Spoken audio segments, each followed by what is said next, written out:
आगामी लोकसभा चुनाव 2024 को लेकर बीजेपी ने कमर कस ली है। इसी कड़ी में बीजेपी की लोकसभा चुनाव की तैयारियों को लेकर एक अहम बैठक हुई।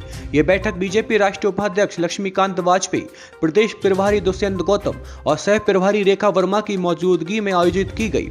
बैठक में हर एक लोकसभा सीट पर 5 लाख वोटों का लक्ष्य हासिल करने की बात कही गई। साथ ही कार्यालय गठन का टास्क भी दिया गया। बीजेपी प्रदेश अध्यक्ष महेंद्र भट्ट ने बताया कि बैठक में सभी लोगों से सुझाव दिए गए। चुनाव की रणनीति किस तरह से बननी चाहिए उसको लेकर भी चर्चा की गई। पूरी चर्चा के बाद निष्कर्ष निकाला गया, जिसके बाद कई टास्क दिए गए। साथ ही आगामी लोकसभा चुनाव के लिए किस तरह से आगे बढ़ना है, किन मुद्दों पर काम करना है, मोर्चों की क्या कुछ जिम्मेदारी होगी, ये सब बैठक में तय किया गया। आगामी लोकसभा चुनाव के लिए बीजेपी पूरी प्लानिंग के साथ चुनावी प्रचार अभियान को आगे बढ़ा रही है। पार्टी ने अभी से अपने सारे कार्यक्रम तय कर लिए हैं। देखिए, हमने 5 लोकसभा में मैट्रिक बनाए, इस हेतु हमने सभी कार्यक्रम श्रृंखला तैयार की है, मोर्चों को अलग अलग कार्यक्रम दिए हैं और हर कार्यक्रम का व्यापक स्वरूप दिखाई दे उसकी हमने रचना बनाई है। मुख्य रूप से हारे हुए बूथों को जीतना है, उस दृष्टि से हमने कार्यक्रम से अपनी संरचना तैयार की है। हमारे सांसद, विधायक, मंत्री, हमारे प्रदेश के सभी नेता, इनके प्रवास हम तय करने वाले हैं। राष्ट्र नेताओं की सभाएं कहाँ होनी वो स्थानों में तय किए हैं। उन सभाओं के लिए संयोजक कौन होगा, इस पर हम चर्चा करने वाले हैं।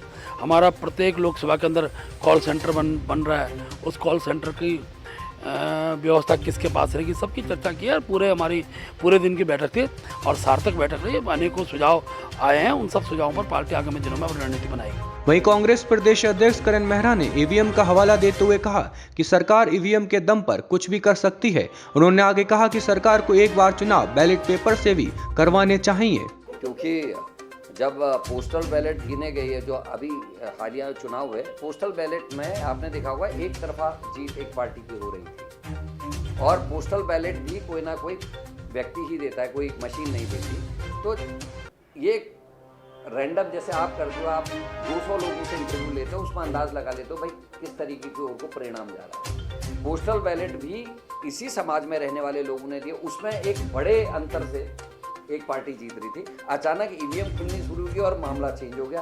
तो ईवीएम में वोट देने वाले अलग प्लेनेट से नहीं आए थे और पोस्टल देने वाले। तो अगर बीजेपी को इतना भरोसा है तो हमारी मांग जो है विपक्ष की कि ये अब बैलेट से चुनाव होने चाहिए, क्योंकि ईवीएम बनाने वाले देशों ने भी बैलेट से अब चुनाव शुरू कर दिए हैं। बैलेट से चुनाव कराएं। दूसरा, बीजेपी मेरे एक पॉइंटेड प्रश्न का उत्तर दे दे आपके माध्यम से।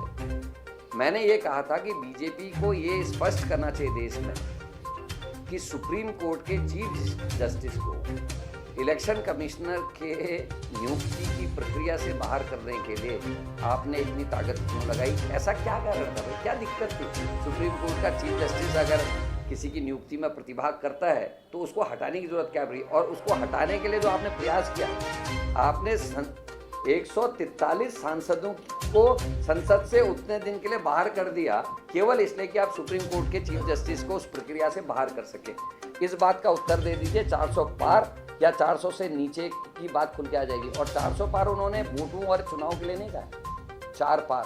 4 का पार का मतलब है मुख्य प्रधानमंत्री जी की जो लोकसभा है, वहाँ इनके IT सेल के 3 पकड़े गए महिला से बलात्कार के मामले में। वो चौथा कौन था वो नहीं पकड़ में आ रहा। तो वो यही कह रहे बार बार सपने में, वो चौथा दिख रहा है उनको, तो 400 कर रहे हैं। वो चौथा अपराधी कौन है बलात्कार करने वाला, वो जब आएगा तो 4 पूरे हो जाएंगे।